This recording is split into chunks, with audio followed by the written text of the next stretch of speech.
Hi, I'm Charly Emery, and this is Raw and Delicious, where I bring you straightforward advice so you can recycle the raw aspects of your life into delicious life experiences.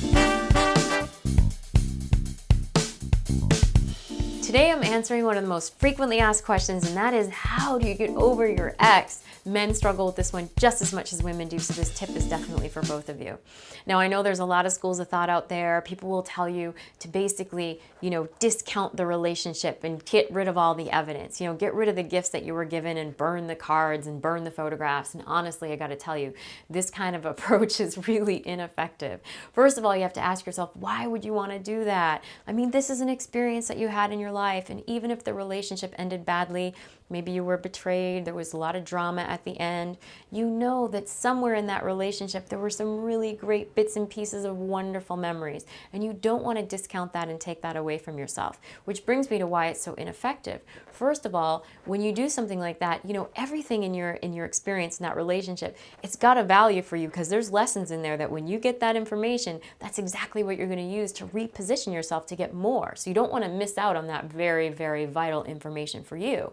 And the second thing is, when you discount a relationship to that level, you basically tell yourself that you've wasted your time. And the minute that you convince yourself you've wasted your time, that's when you open up the door to resentment, which is probably one of the most toxic byproducts of a breakup. You do not want to have that kind of baggage.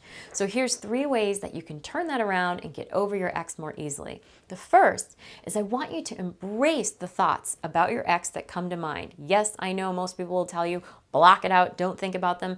But in truth, when you do that, you just make yourself even more connected for an even longer period of time, and you actually stunt the healing process so you don't move on. So instead, I want you to embrace those thoughts of your ex when they come to mind, and go ahead and allow yourself to revisit the good things that were there. You don't want to put yourself in denial. However, what you're going to do is, as you're revisiting those good things that were there and keeping yourself aware of the things that you want to experience in a relationship, you're going to remind yourself, these are the things that I want to experience in my next relationship. That way you're kind of recycling those feelings you're having about your ex into seeds that are being planted into that visualization for that next relationship that you're going to have. Which brings me to number 2, super important.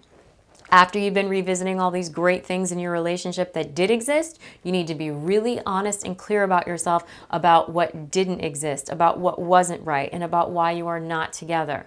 This is what enables you to savor those memories while at the same time preventing you from rationalizing yourself back into the relationship. And that's another reason why blocking doesn't work.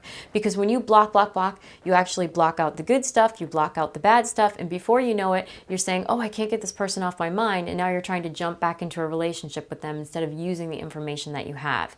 And that brings me to number 3, all about acceptance. You've got to accept the fact that your emotions and your logic are not in the same place, and they're not going to be in the same place for a while. Just make peace with that and know that your emotions will catch up. And if you struggle with this, don't worry. You can schedule an Eliminate Your X Factor consultation with me.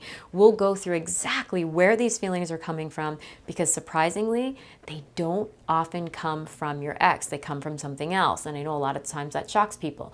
The second thing that we'll do is create some simple yet solid strategies to help you speed up this process, and we will definitely strategically comb through that old relationship for those pieces of information that we need that are going to reposition you to get what you want when you go back out there.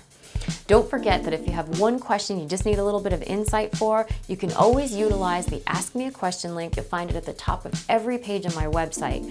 I actually record a video response for you and send you a link, so all you have to do is click and watch. Cheers to the best life and love have to offer.